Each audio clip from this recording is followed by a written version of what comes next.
Last time on This Paranormal Life! Uri is a psychic from Tel Aviv. Uri, I understand that you've been able to use your psychic abilities to move objects with your mind. Is that fair to say? Yes, that's right, amongst other things. So Uri is now concentrating on the key, just rubbing it very gently. And good lord! It's bending right in front of me. I can't believe it. Just a few months previously, he had performed the same demonstration on a radio show in Texas, but was still surprised to receive a letter a few days later. It was addressed from the Texas Attorney General's office. 3 employees there had signed a letter to say they were listening in on the radio broadcast. To their amazement, they watched as a spoon handle bent 45 degrees, a door key snapped in half, and a paperclip straight up disappeared. There was one magician that made it his mission to shut Uri down once and for all. James Randi. It's 1973 and Uri Geller is about to have the biggest night of his life. He is set to appear on The Tonight Show starring Johnny Carson. Uri just had to go there, charm the audience with his usual routine, chat to Johnny, bend a few spoons, and basically bask in the standing ovation from millions of Americans that would follow. He realized they had swapped out his entire setup. Nothing he had agreed to work on was there. I sat there humiliated. Uri was a fraud. Or was he? Because Rory, over 4 decades later, a piece of information was released to the public that would rewrite Uri's history. In 2017, some 12 million pages of internal CIA documents became declassified, crucially including Uri Geller's entire involvement in a little paranormal research project called Stargate. Welcome back to This Paranormal Life. This is part 2 in the story of controversial psychic Uri Geller. So if you haven't heard part 1, we do suggest you go back and check it out. Rory, last week we investigated some crazy evidence from the 70s that Uri was able to not only use his mind to control objects, but even do it remotely across the country. This led to a bunch of primetime TV appearances, but we left off just as he was humiliated on the Johnny Carson show, foiled by Johnny and the magician James Randi. Uri went back to his hotel and started packing his bags to go home to Tel Aviv. Except Johnny and James Randi's plan had backfired. Watching the interview, the audience thought that Uri seemed honest and thought that if he was just a magician, he would have loved to show off tricks to 19 million people across America. It was the biggest captive audience possible. No magician in their right mind would sit there and do nothing. But instead, he came across like a genuine psychic, just one that was struggling to use his powers under pressure. And instead of going home, he was immediately booked for the Merv Griffin show, and his paranormal career skyrocketed. Whoa! However, that is not to say that magician James Randi failed altogether. From then on, he was never more than a couple steps behind Uri Geller, trying to debunk and discredit every move that he made. We're talking about the prestige now, people. We Two are. battling wizards dueling out to become the strongest. I don't think that's what James Randi would describe himself as, but I don't even think that's the premise of the prestige, but it's kind of similar. It's similar enough. And it's thanks to people like James that today Uri Geller is seen by many as kind of an entertainer rather than living proof of the paranormal that he once claimed to be. But Rory, Uri's success never fully added up. Sure, he made TV appearances here and there, he sold a few books, but his house was always a little too big to make sense. Even in the 80s, only a few years after the beginning of his career, he was widely known as a multi-millionaire. And even in 2009, he bought a Scottish island. Whoa. Now, most people buy an island to live the good life on it. Maybe build a house, swim in the sea, buy a boat and sail around. Not Uri. You see, there's a legend that we should probably look into at some point. This kind of blew my mind. The legend goes the ancestor of all the Gaelic people was called Scota, a princess who sailed to Ireland and married a leader there, starting the Gaelic people. But did I mention that Scota was Tutankhamun's sister? What? There are books. This is real. I'm not, my brain isn't melting. This is pretty early on in the episode to be throwing a curveball in the shape of a pharaoh's amulet. There are books, okay? It's not just me. There are books from the 13th and 16th centuries depicting a pharaoh princess sailing to ancient Ireland and Scotland. And part of that legend goes that after Scota died, her ancient Egyptian treasure was buried with her.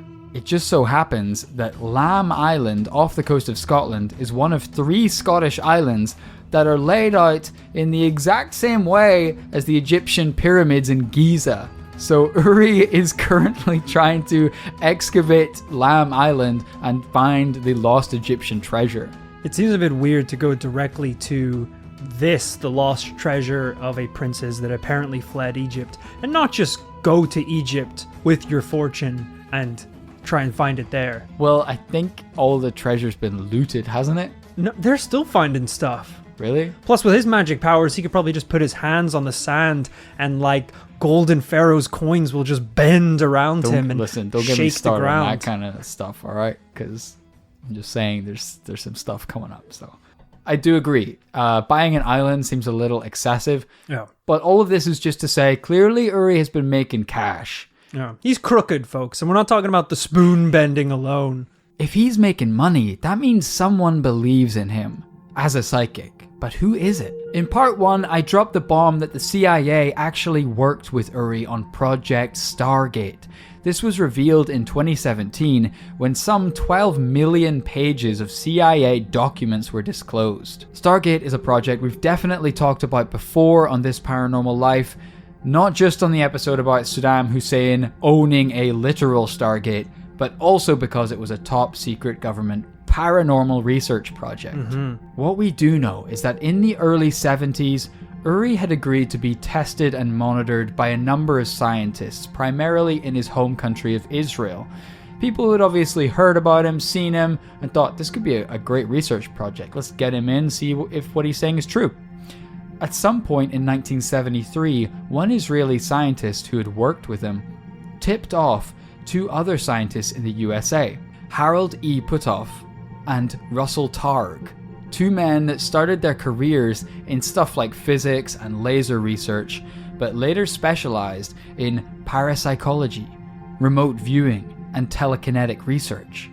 All the stuff that no university would let you go near today. It's over. Those departments are shut down. Thus, Uri was invited to the United States to take part in a new set of tests, only this time for the CIA, under Project Stargate. Uri's thinking, okay, I get scientists researching me, but why the US government? Well, later he learned that the CIA were worried there were people like him in Russia. Oh, fellow benders. To quote Uri, there was a woman there who could move things with her mind, and they were worried. Oh, God. Which is fascinating because we always assume that the US military or any military are looking at the paranormal from a purely weaponizing perspective. Of course, yeah. How can we use this against other people? Exactly. Can you imagine working for the military? You're training soldiers as usual, putting them through boot camp. You know, you're raising the toughest goddamn military the world has ever known. Yeah.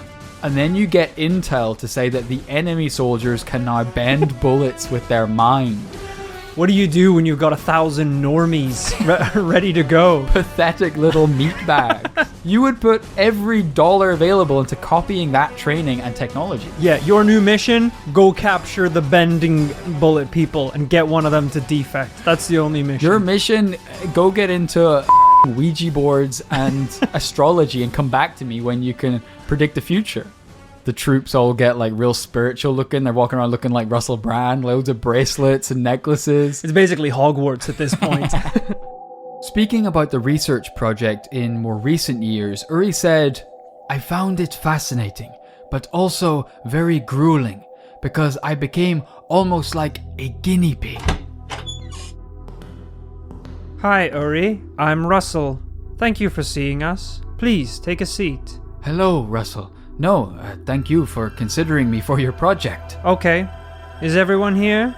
So, The objective of this group of experimental sessions is to verify Geller's apparent paranormal perception under carefully controlled conditions and try to head toward an understanding of the physical and psychological variables underlying his apparent ability. Do I scare you, Yuri? I've been told I'm an intimidating man. Oh, no, not to me, Mr. Russell. You seem very, very, very nice to Some me. say I have a villainous voice, yet I assure you I only want what is good for mankind. Well, at whatever cost that may come. That actually sounds a little foreboding, what you just said, so... Do you gamble, Mr. Yuri? Is this... I've got a scar down one eye and the other one's missing. Where did you get the cat from, sir? We gamble every day with our lives, don't we? Sorry, have the tests started? And at the push of a button, I could end it all. I just got here, Mr. Russell, from Israel. What all? The regular doctor enters the lab. What? Who are you? Oh, sorry. Runs out. F***ing janitor always walking in here. Sorry, Uri, nice to meet you. Yeah, nice to meet you, Yuri. I'm the head scientist around here.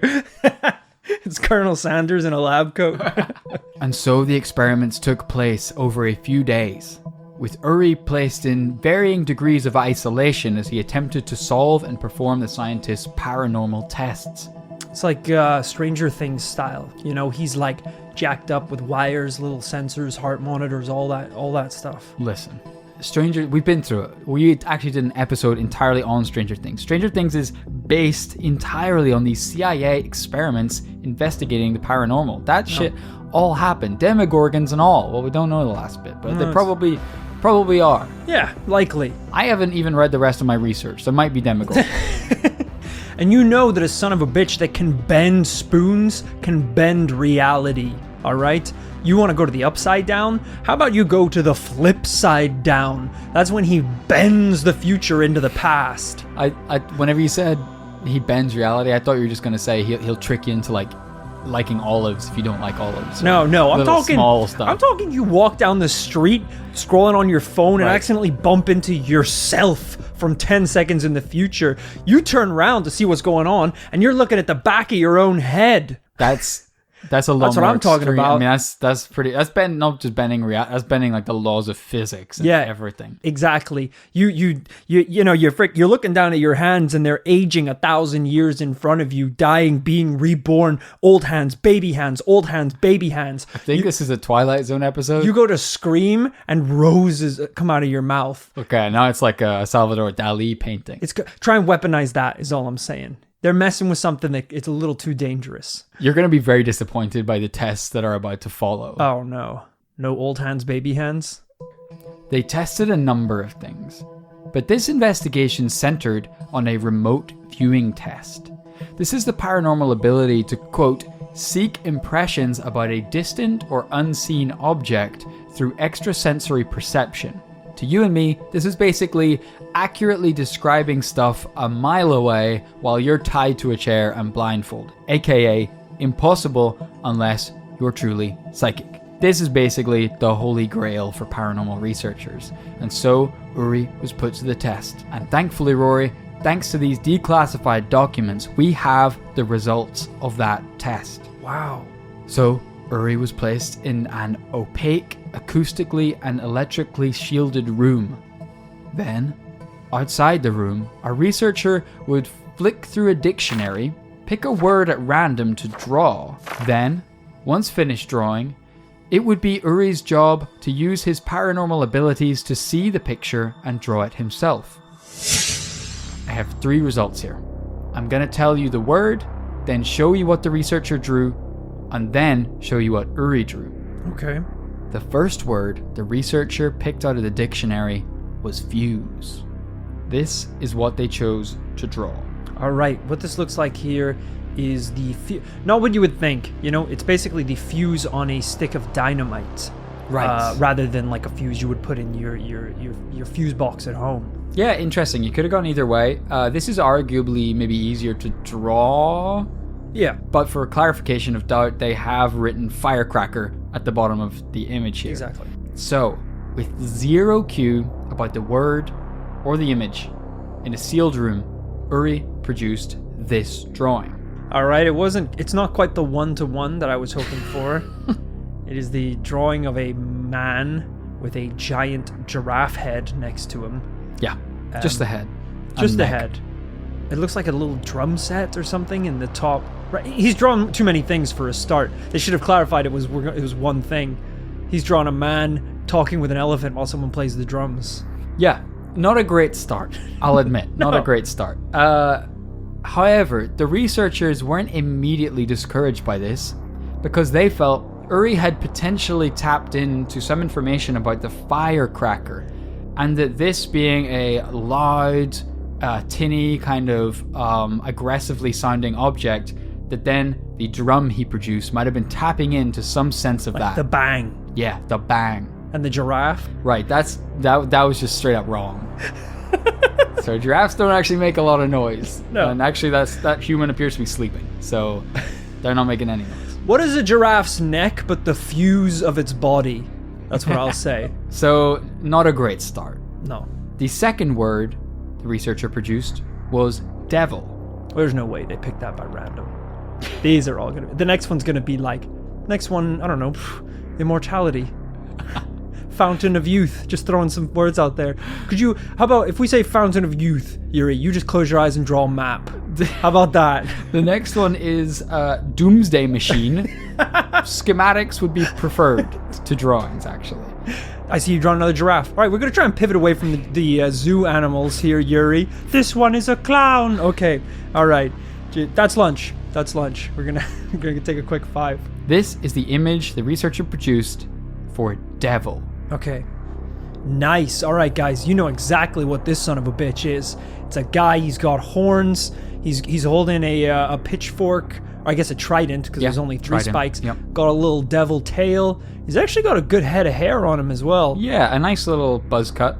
And he's smirking. He's evil. Actually, it's a good little drawing. Yeah, it's a pretty fair drawing. I wouldn't have drawn him like that. So everyone knows what that is. And this, with no cue, was Uri in a separated, acoustically treated, blacked out box. This is what he produced. Wow. Guys, these are the kind of drawings you would find scribbled on the wall of a cult. We're looking at strange patterns. I might actually take some of these patterns. They're kind of dope. I think they would be good in a mural. Yeah, in the commune for sure. Yeah. I don't even know what these diagrams are. Some of them kind of look like flowers. Some of them kind of just look like rainbow patterns. There's a sun somewhere. That looks like a hot air balloon. Yeah, there's a hot air balloon. There's several small drawings. Mostly seems to be circular, sun-like objects, but crucially, I think right in the middle, the biggest drawing is this mandala circular object where in the middle it says God, and above that is another one of these mandalas. Looks a little bit like a gate or a door, and it says 10 commandments. Yeah, that's pretty wild. So I think it's fair to say that whilst he didn't nail devil, it's insane that in this locked box with an infinite possibility of what the other person could have drawn, he honed in on the Bible and God. What's super weird about this is, he's written God and he's written 10 commandments, but he also decided to draw these crazy patterns and things around them. Yeah. I wonder if it was like, that's part of the process of it, or if he was like, I think that they wrote devil and drew a big squiggle around it. You know, what was his reasoning behind doing so? Because there is just some flowers there as well. Maybe that was beforehand. He was like, just doodling, and then on the intercom they were like, okay, we're ready to go. He's like, oh fuck, can I get a new sheet of paper? Oh god, they can't hear me. Do not talk to us. You're not supposed to talk to us. Oh god. It is pretty fascinating. If you assume that Uri has psychic abilities and that's how he got God and the 10 Commandments from the word devil, this is interesting because this shows how the psychic energy works. It's not like a direct mind read. Yeah. It's a vibe he taps into. He gets like a little scent and he's like a bloodhound trying to track it down. Yeah. All right. We've got a third and final one for you. So the final word the researcher picked out of the dictionary was bunch. Oh, that's a hard one. It is a hard one. the word itself doesn't carry any strong connotations. And the researcher, Rory, chose to draw this. Whoa. Okay. That's smart. What he has drawn is a bunch of grapes. You know, I probably would have done a bunch of flowers, something like that. I think that's fair. Bunch of grapes, sure, I can see that. And it's a super simple image that's like easy to get across. Yeah, it's either a bunch of grapes or one very large raspberry. But I think it's impossible to tell. In fact, I kind of feel like an ant looking at this thing. It's like so close up. And Rory, this is what Uri drew. Folks at home, I am looking at a picture of grapes. It is borderline identical, these grapes. It is the angle of the stem is the same.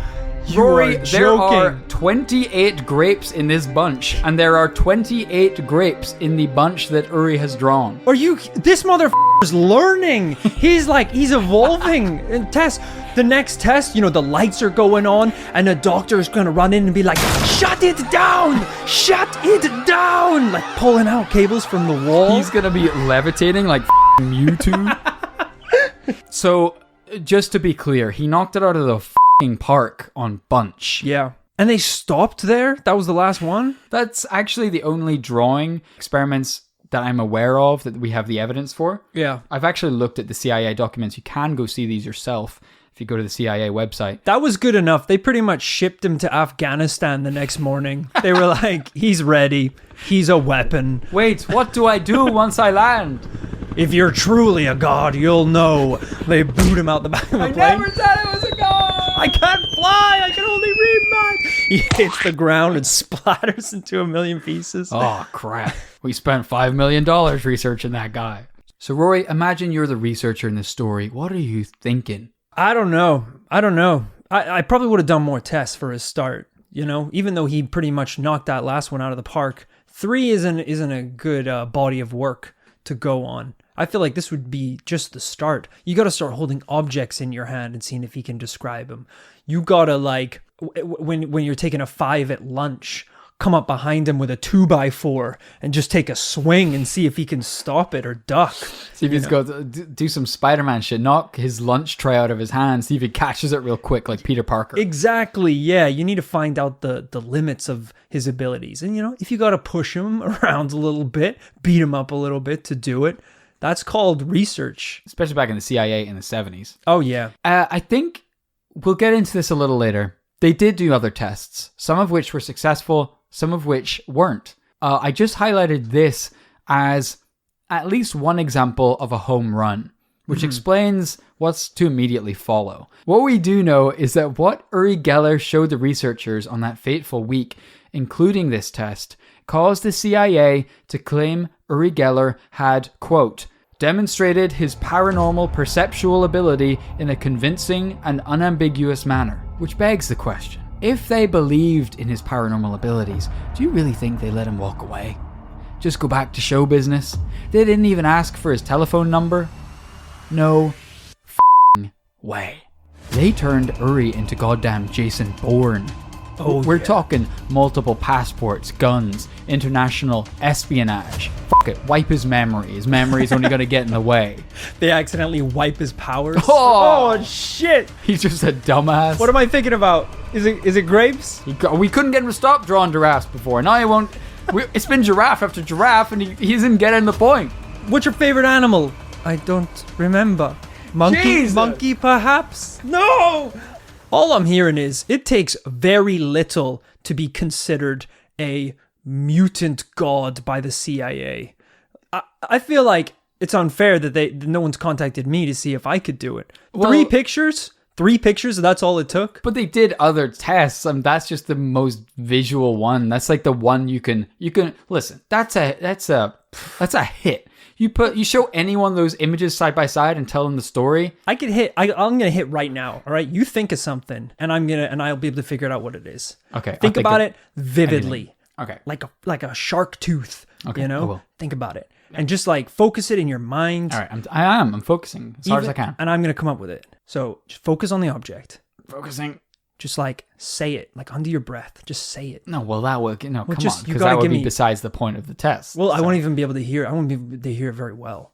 No, that's Just freaking- ridiculous. Just like, This is crazy. just think about it then. Think about it, like focus it on a laser. I will think about it because that's the point of this whole thing. Think So I'll about it. think about it. I'm going to think about it. I'm going to look at you while I think, because just Yeah. to get the telekinetic energy Right. straight across the room here. And just like give me a Think about clue. Give me like a clue or No, something. because that would. You gotta give me a clue, You know what? man. The CIA don't give clues. Okay.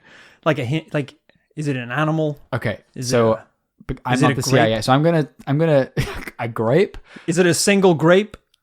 It's not a million miles from it, but this is a clue. I'm not All right. giving you any more clues. So Okay. I'll say one thing. All right. This is a decent clue. It's yellow. All Okay? right. It's Banana. yellow. Is it a banana? No, it's Oh, not okay. a banana. That was my first one. He got 3 turns, so I should be able to get 3 No, turns. there's as no well. way you're getting. Give me another chance. Come on. What else is what else about it? Just focus. Focus in on it. And just like say it. I'm not gonna say it. So that's just telling me to say it. Don't say it out. Besides, Just- you want to be tested like you're in the CIA and you get a clue and you still don't get it. Uri got it with 0 clues. The times have changed. The bar is lower. Now more than ever, they What? need super soldiers on the front line. And I have the heart at least. You don't want to be a super soldier. Why do you want to? You've got a nice life. Why do you want to be a super soldier? Once, when asked in interview whether Uri had indeed been turned into some kind of psychic super soldier, Uri said, quote, "I cannot answer that. I can't, because I cannot deny and I cannot confirm certain missions that I was given to do." So there are missions. He did the missions.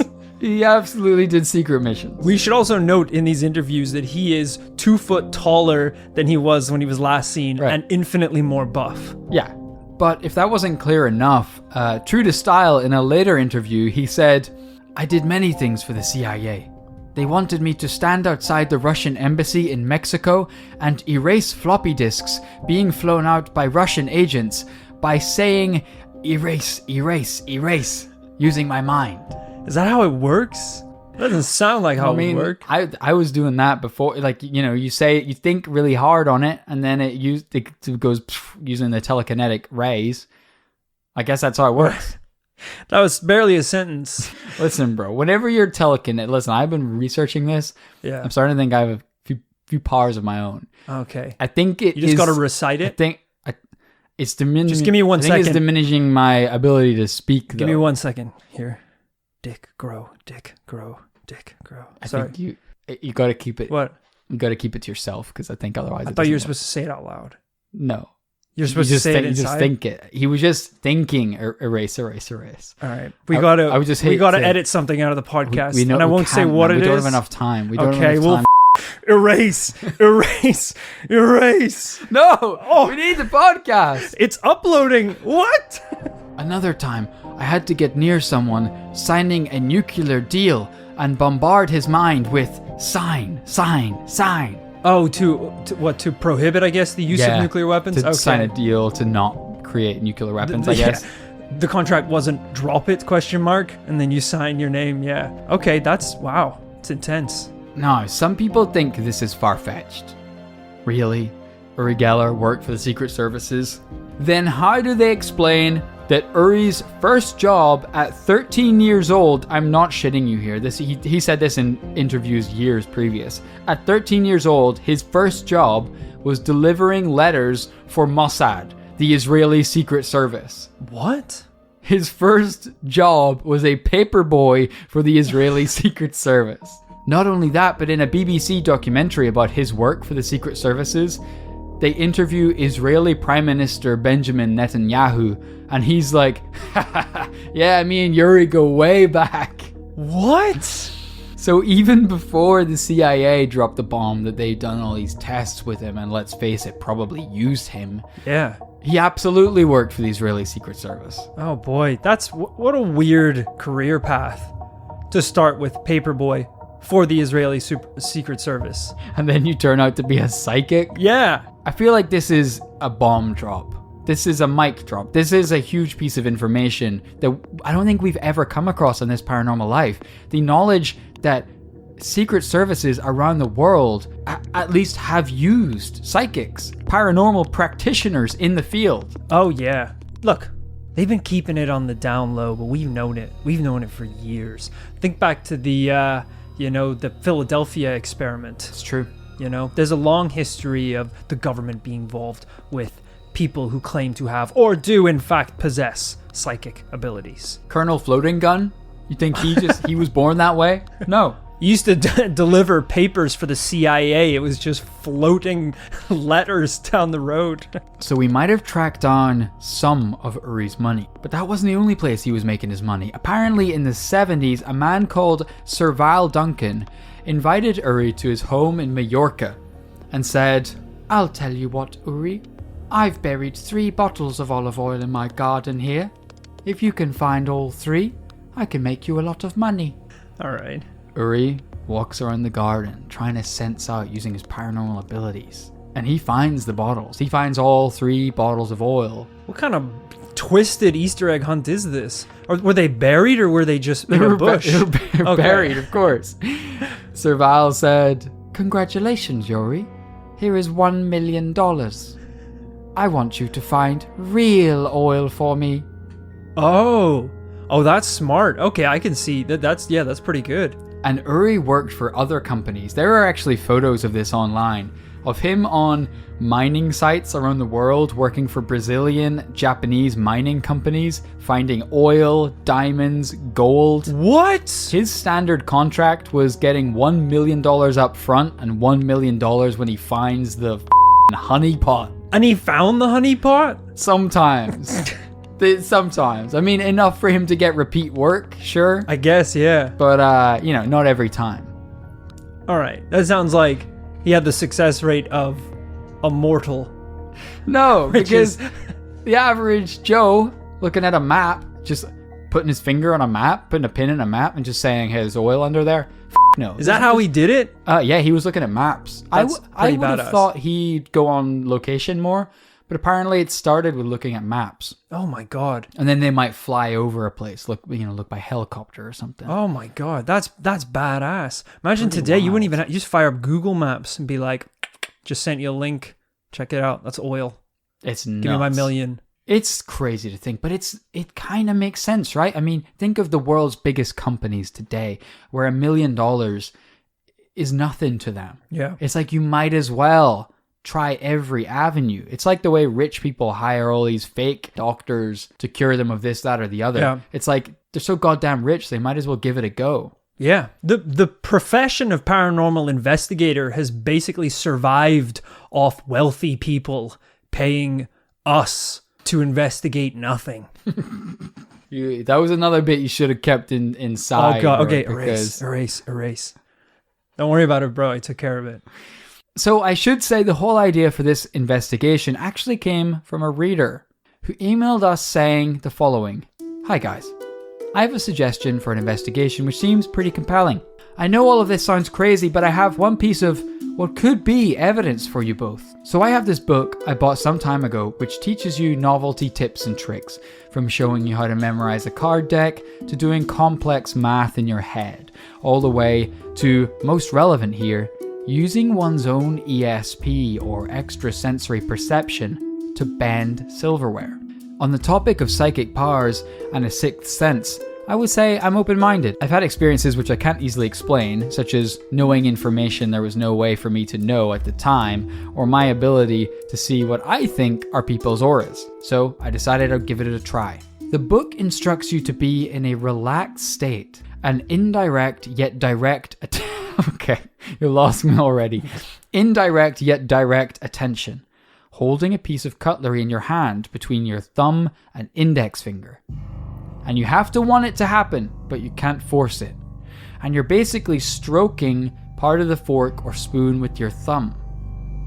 You're supposed to hold it there, stroking it, seeing if you can feel it turn soft in your hand, where you can then bend the metal. So much of that was contradictory. It was like focus, but don't focus Too hard. You want to rub it, but don't touch the spoon. Just touch it. You gotta act hand. real nice to it. You also gotta show it who's boss.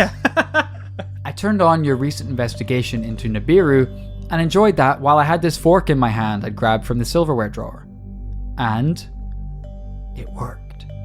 I've enclosed photos of the fork before and after. I've used no tools on this fork, just my hands, concentration, and will. It's pretty surreal, realizing you're doing something that shouldn't be possible, but is. You may save my photos if you like, post them, and if y'all could hashtag investigate, it would be most appreciated. I have no clue what if I'm turning into a mutant, a witch, or whatever else. So Roy, I'm just going to show you the images they sent through here as evidence. Feel free to scroll through these. Very cool.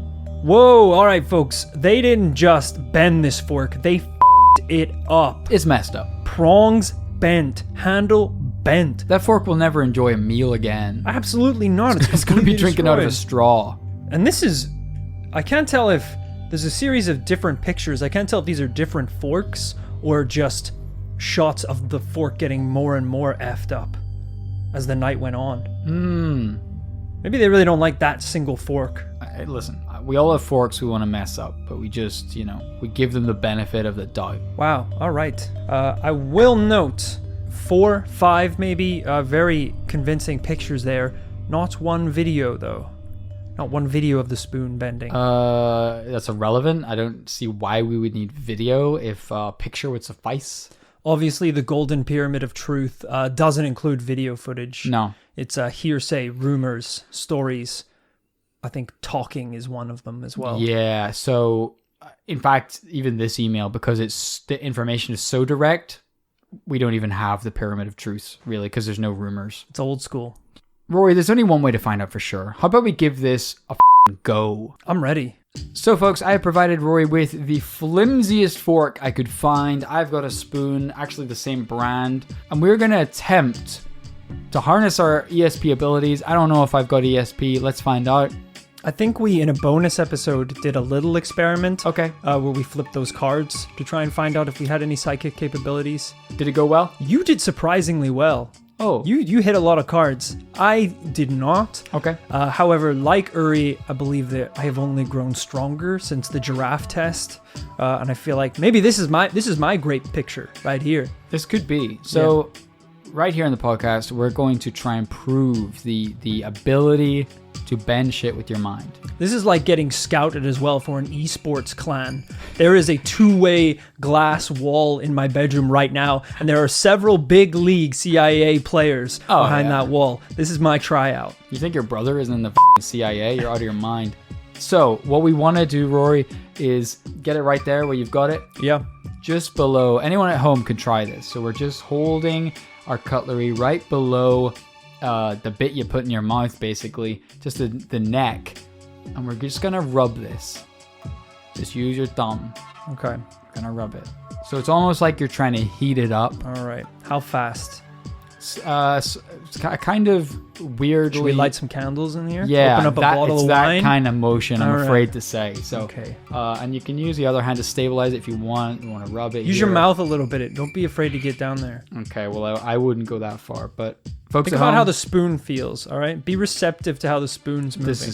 This is going to a weird place. Guys, don't listen to Rory. He's taking it to a weird place. Just focus. Call me Daddy Spoon. Oh, Jesus I'm Christ. the big spoon. Focus on bending the spoon with your mind. This is very serious, very scientific. Yeah. And your dick. No, there should be no dicks involved. All right, sorry.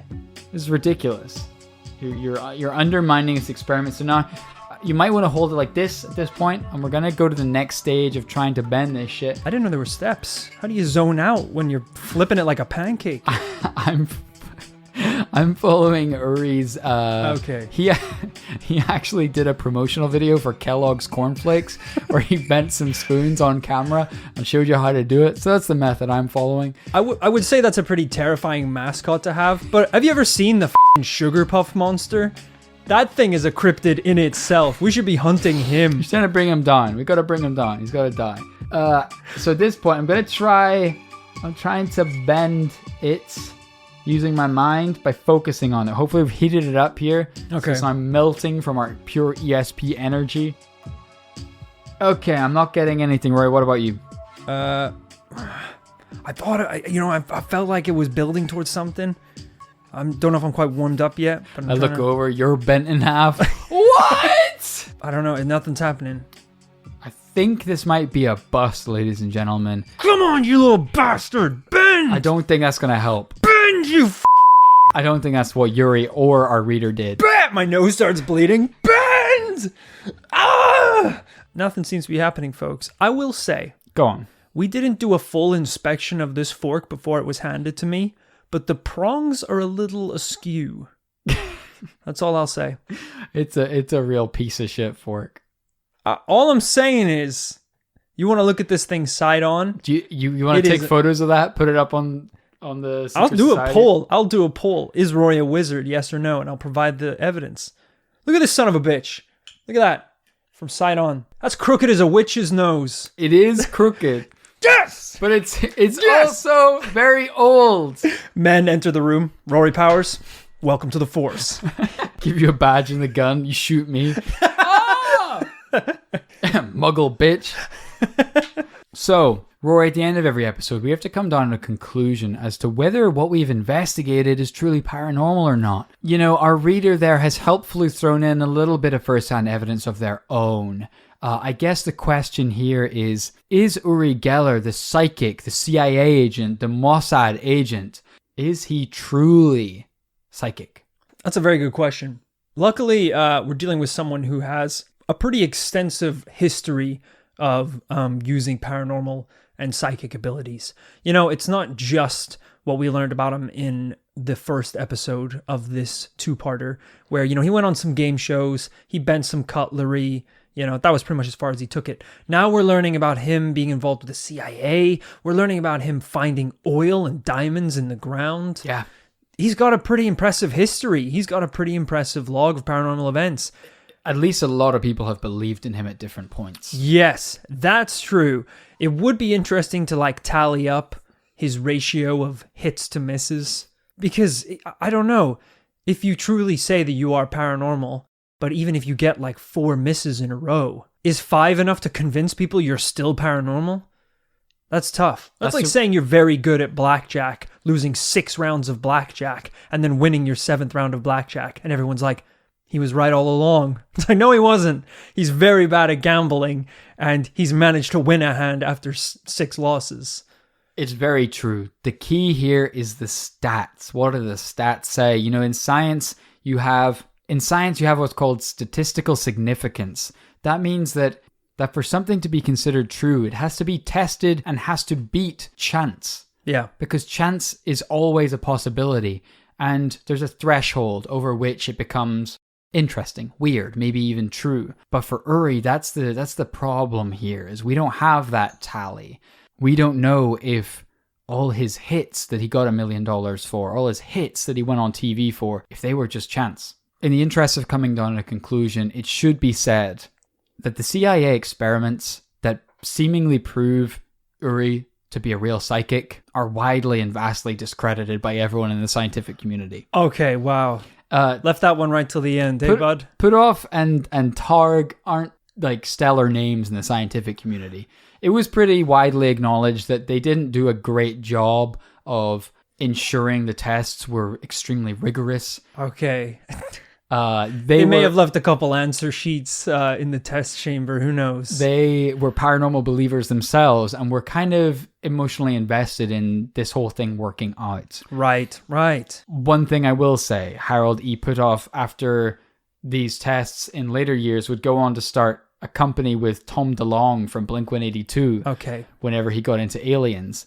To the Stars Academy? To the Stars Academy, of course. A very prestigious academy. See, this is the problem. When you're conducting paranormal experiments, what you need are real scientists. Yeah. Just like if you want to teach a biology class, you need paranormal experts. You need people who are skeptical about it. Because the scientists are going to be like, I don't believe in the paranormal. We're going to make this as hard for Uri as possible. Sure. And if I'm in a biology class, I'm going to be like, you teach me, kids, because for all I know, that little frog is a demon. I will give that frog security clearance and a gun, and I will make it into a secret agent because it's amazing to me.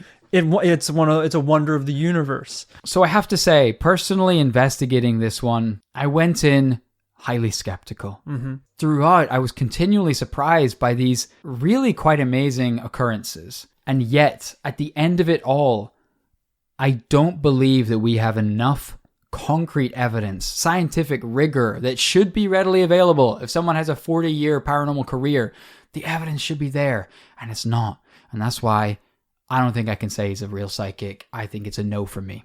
I think to prove your point, Kit, if you'd like to take a little look at Exhibit A. That's right, friends. In my hand, I hold a bent fork. Sensei! Now, Kit, just like Uri, you never saw me bend this fork. You're a real psychic, Rory. But here I am claiming I have. So if we were to say... No, shut off the podcast. If we... Shut it down now. You don't need to finish your diatribe, bro. I believe you. I'm with you. No, I'm trying to tell you that it's Oh my God. No. I need to call the press. I need to call the police. No, you were right. It's a no, I think. It's all real. I knew I was right to start praying to Uri all these weeks I've been working on this episode. Praying to Uri. I've been trying to bend these spoons, man, but now you can teach me. You're the guy. No, man, I did it under some of this magic sauce is going to start rubbing off on me. It's not like that. I did it under the table. I did it under the table while you were talking. I bent it with my hands. Yeah. I was trying to prove a point that if I can make it up, then anyone can. I'm sorry. I'm sorry, man. I wish I hadn't said all that stuff about it. Did you say you prayed to him? Nah. Erase. You've only been doing this for like a week. You only found out about him like a week ago. Erase. Shut up. Stop looking at me when you say erase. Die. If I can do it right now, and it looked pretty convincing, I don't see why anyone else doing it in secrecy could say that they're doing it as well. I think, unfortunately, it's going to be a double no this week. Can I tell you a bit of trivia about this case? Sure. Uri Geller is the basis for the Pokemon Kadabra. All right. Yeah, I'm glad you told me that now after the double no. Because in Japanese, Kadabra is called Yungera, like Geller. Oh. Gera. Yungera. Oh, wow. Uri Geller. He sued Pokemon pretty heavily back in the day when he heard about this trading card game. Did he win? And yeah. So apparently, that's such a Gary Oak move. Apparently, you can't get a Kadabra Pokemon card today because he sued them. Really? Is that right? Apparently so. Apparently they stopped making, like, you can still get Pokemon cards, but apparently you can't they haven't printed a Kadabra card since like the mid 2000s or something. That is so weird. Yeah. I thought he was locating diamond mines. Why does he have to sue Pokemon? Well, not all the time. He's bought a lot of free time. So we've also very quickly brushed over the fact that in part 1 he said he was from an alien planet. Yeah. I feel pretty confident in my double no. Okay. I think. Listen, everyone. I hope you've enjoyed this 2-part episode on the tale of a potentially, but sadly, we think not real psychic. Yeah. But a fascinating life and fascinating story nonetheless. And thank you so much to our reader for sending in their evidence. We will not name them in case the CIA track them down and murder them. If you have any of your own thoughts on this episode, send it on in to this paranormallifepodcast@gmail.com. Don't even email us. Just think it. I've already explained that I have superpowers, so I'll be able to pick it up. Guys, if you've enjoyed this 2-parter, maybe you're looking for more entertainment throughout this, frankly, tough quarantine experience, head on over to patreon.com/this paranormal life. Support. Okay, it's all right. I can just talk to them. Money. We don't need to trick them. Now. You can get bonus episodes from just $5 a month. The link is in the episode description of this podcast. Check it out. And at the end of every episode, we like to take the time to shout out those who supported us on Patreon. Let's go! Thank you to Ian Rush. Whoa, Ian, what's the rush? Slow down, partner. Dude. Take a toke of this, brother. Whoa, don't offer him drugs. We don't know what age he is. What, did you breathe it in his face? Stop. Okay. I am your dealer. What? He's kind of like a cyborg with just a bong as a ventilator. Ian is? No, his you dealer. Are? Okay. I am. I'm so sorry, Ian. Thank you to Caleb McKenzie. Did you know that Caleb can see into the future? What? Yeah, he can see into the future real far. Get him onto the podcast. I know, that's a pretty good ability. A little heads up about 2020 would have been nice there, Caleb. But yeah, a bit of a dick move. Keep that one on the DL. keep that on the hush hush. Hoarded a bunch of hand sanitizer. And then went AWOL, moved to a Scottish island. Thank you to Luis Mendoza. Man, those are nice shoes you got, Luis. I mean, where'd you get them? You're always styled out, Luis. Always a stylish looking guy. Those are really nice. Those are. Man. Man. Those are nice glasses too, Luis. In fact, give me them. Thank you to Thomas Noonan. We've all heard of Thomas the Tank Engine. We're talking right here about Thomas the Tank. That's right, drafted into World War II. As they call it in España. Dropped behind military lines all by himself. Not even a human, just a tank. Whoa. No one in the freaking bish. It was just blasting random shells. A sentient tank. Yeah, but the thing is, they couldn't actually say that Thomas the Tank won us the war because you can't put a medal on a tank. No. So, we salute you in your service, Thomas. Thank you to Sam Webb. We've all had sandwiches before, but have you ever had a Sam Web? No, that sounds awful. It's where you roll up a spider's web and eat the spider. Jesus, even worse than I thought. It's pretty bad. I'm not gonna. I didn't say it was good. I asked if you've had this. I had one. Sure, I had it when I went to a haunted house that time. Were you that? Couldn't you wait? Like, why did you need a snack? Well, we had to rush because the appointment that we booked was for 4:30, and it was 4:35. My friends had already gone in, and I said, "F it, I'm gonna go into this house." 3 scares later, and I've got the munchies. They didn't even, so it doesn't even sound like they sell these as a delicacy or something. No, I stole it from the house. Okay. I start swinging my hands in the darkness. What do I get? A handful of cobwebs and a tarantula. So you ate it? And I ate it raw. It's called a sandweb. Thank you to Josh Ray. Josh Ray's having a posh day. He's just going to treat himself today. That's smart. You know, he started off breakfast with a little caviar, maybe a little oysters on the side. Can I recommend a delicious Samweb? No, Christ. Why would a posh guy, a classy guy, want that? Because it's expensive depending on the spider. It was free for you. Because it was a bad spider. It tasted bad. It bit me a ton of times. It was a bad experience. Aren't they poisonous? Yeah, well, some of them are. Thank you to Michaela Campbell. Michaela Campbell can't bowl. It's pretty embarrassing. She goes all the time, but she's got to put like the sides up. She's got to use that like rolling thing where you push the ball down the ramp. Even then, sometimes it ends up in the next lane. Sometimes it ends up in the car park outside. It's crazy. She can't bowl. Stop going. Thank you to Rose. Rose, obviously nicknamed Rose after her ability to bend flowers, a power which, as we know, was weaponized in an attempt to control bees, swarms of bees. Interesting. By pointing the flowers in the direction you would like the bees to go. Pretty effective. I don't understand how that works. So how would you... Normally bees come to the flowers. Yeah. How do you point it?